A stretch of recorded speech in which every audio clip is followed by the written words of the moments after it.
Welcome! In front of me I have Mibro GS Pro watch, and I'm gonna show you how to factory reset this watch by using the system settings on it.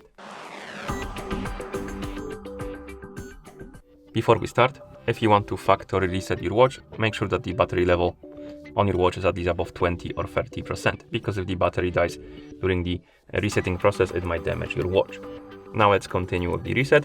So first thing you will need to do is to wake up the screen on your watch, and you can do it by pressing the upper button or the lower button. After you wake up the screen, press the upper button to open the menu.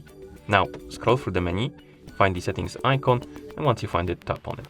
In settings, scroll down and find the option called system operation. Once you find it, tap on it, and here find the option called reset and tap on it, and then tap on this button right here to confirm and start the resetting process. Then you need to tap on the check mark again to confirm. Let's wait until the resetting process is complete.